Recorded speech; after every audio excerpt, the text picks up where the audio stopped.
So I, in light of my recording on the 4th, or that was published on the 4th, I mentioned how I was working on a blog post explaining why trials happen. And the working title is Why God Allows Trials to Happen. Nothing too fancy, but I think it gets the point across. Anyways, after recording the post, I realized that I probably should start working on it. I had some ideas kind of in my head, and when I was actually reviewing, I think, my outline and realized that there's a lot more to add, and that also it'd probably be good to start focusing on it. So I don't know if that was the Lord's way of pointing me in another direction, or this is just something I can do. But anyways, it's something that I have been thinking about recently, and I was starting to work on the outline, but wasn't able to fully get engaged in it and involved because I'm watching my daughter as my family's asleep, and it's my time to feed and kind of watch and put her to bed, and she's a little challenged to get to bed.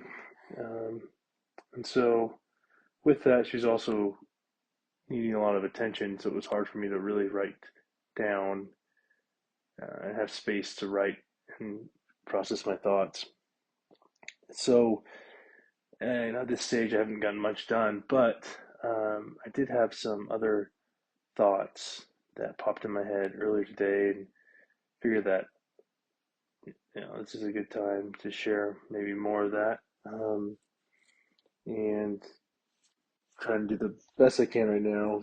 Given that it's really hard to sit down and write, which is fine, but I do also want to help people and um, share what the Lord has taught me. And so for this post, I want to explain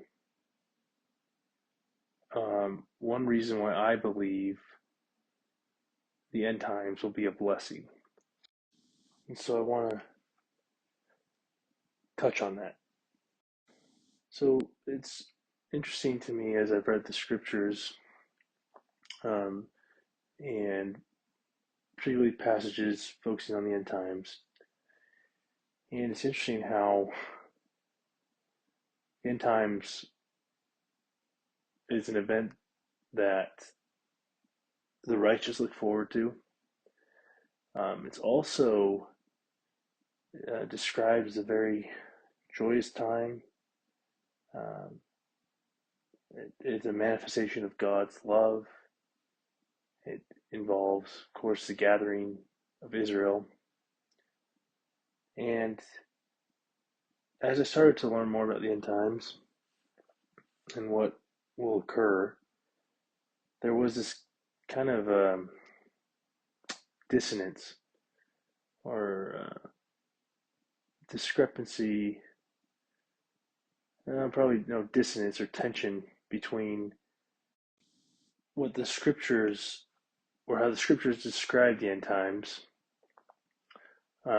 both as the a glorious thing, but also a dreadful thing, and how that was so. How could it be a glorious thing, but also dreadful? How can something good come from something so bad, right?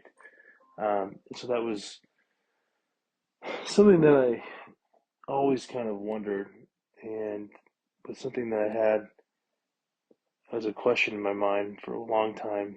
And I don't think I fully have that question answered because I think it's multifaceted. But I think one component, one reason why the end times is a blessing, is a glorious thing, and why is because it will draw people closer to God. So one of the things unique, not unique, but one of the descriptions in Isaiah, even Revelation, I mean, we're probably talking about the end times or the apocryphal writings.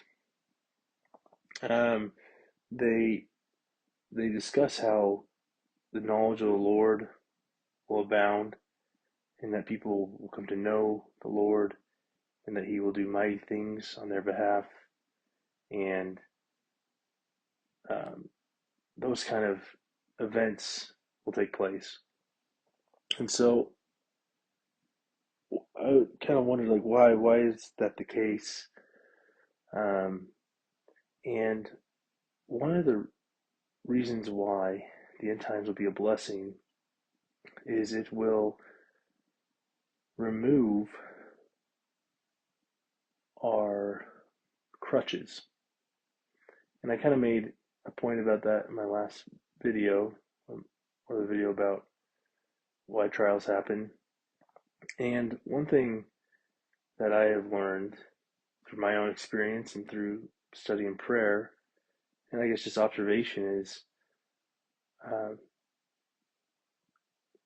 especially for people in the 21st century, especially in the Western world, the developed countries, so the United States, Europe, um, or North America, so including Canada, is the amount of, or the numbers of ways that we can distract ourselves or numb ourselves from God's influence and light. Um, it's really, or it's easier to get through life because we have so many ways that we can get distracted. If things are hard, instead of using that as a way of turning to the Lord and inquiring as to why there's this hardship, inquiring as to um, inquiring into what we're missing, inquiring into why what character flaw we have that's causing this hardship. We have a lot of ways to distract and numb ourselves from that. And so I think I kind of talk about sports. I don't think sports necessarily bad, but man, the amount that we put into sports, especially in American and European society, I mean, how often we talk about sports. I mean, we have shows that talk about sports, radio stations that talk about sports, and it can come and it's entertaining, and it can preoccupy ourselves that's all we consider. And so we have a bad day, we just go watch a game and we can let all our cares push to the side, and yeah, they don't go away. I mean, we'll have to come back and face it, um, but we can ignore it. And there's other things as well. I mean, we can go shopping or video games or recreate, um, or go on vacations. And while they may bring us pleasure, it's questionable and highly unlikely, in fact, that they won't bring us joy, because the only joy that we can have is from the Lord. And so, one of the features of the end times is it's going to result in anything that is not established by the Lord being removed. And we can bet that if these things that will be removed are going to be those things that keep us from the Lord, it's going to be those distractions. It's going to be sports. It's going to be video games. It's going to be anything that distracts us from the Lord. Eventually, all of that will be gone. And what we have remaining is a choice whether to seek out the Lord in, in light of our deprivation, or to harden our hearts and curse God and die. I mean, that really will be it. But it's a blessing, because for some will, I think, awaken and realize I have been pushing off what I knew to be right for so long because I was distracted. And now, as my home is gone, now as I'm unable to travel due to economic collapse, perhaps, or due to hyperinflation, due to losing my job, whatever it may be, and people have that experience at different degrees, different places. Eventually it's just going to be us.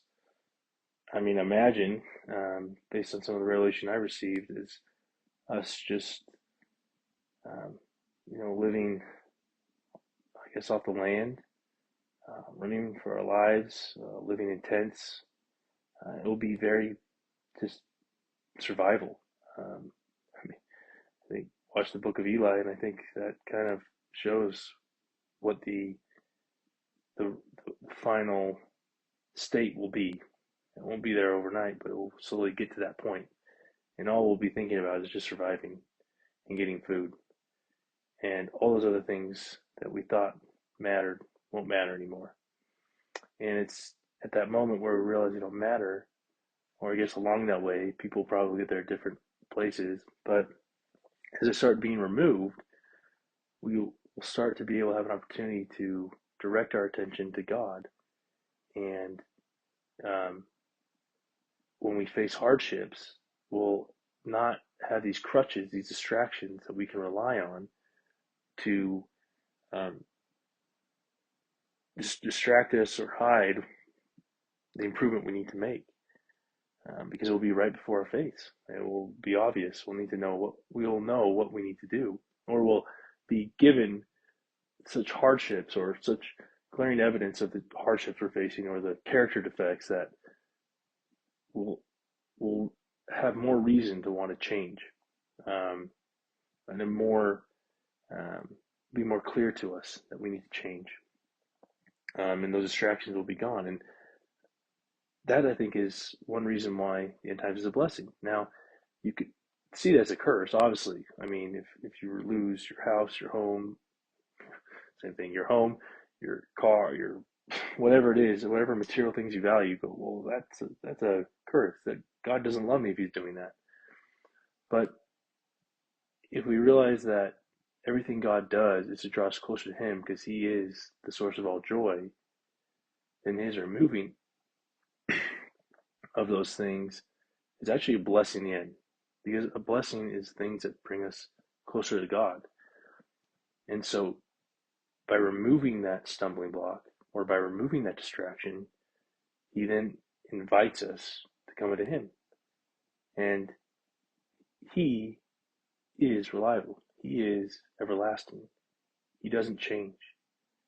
And so what He has to offer, which is truth, which is His character, which is Himself, which is the embodiment of truth, doesn't change. And nothing will ever change that. And that can be a blessing because it will be an anchor of reliability. It will be an anchor that we can um, anchor our beliefs in, or anchor that we can fasten our beliefs in, or that we can um, tie our beliefs down on. Something that's solid, that won't leave us, that won't be shakable, removable. And so the, the result of that is that we'll have knowledge of God, and we'll turn to Him, we'll inquire of Him, we'll ask Him um, how to help us with our problems instead of ignoring them. We'll see that God is responding. We'll start to pay attention to His Spirit, and we'll draw closer. And, um,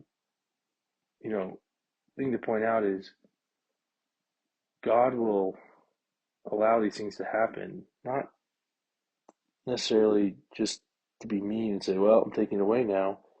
Really, what the reason why those things will remove is God will remove His presence, which is sustaining order, chaos will ensue, uh, falsehood, and nothing that's false is permanent. And so God's just going to let the tidal wave of chaos come rolling through, and the natural course of events is for those things that are not founded in Him, that are everlasting, will just be swept up.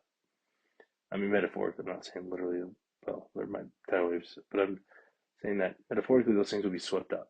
They will be removed. Um, and God will allow that to happen because that's what we've invited. That's what we've wanted. We've turned away from God. We've said we don't want you.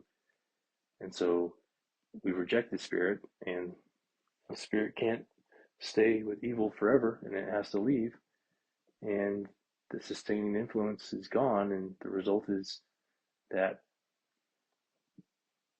water of chaos that's been dammed up by God's mercy will have to unleash, and it will do what chaos does, which is remove everything.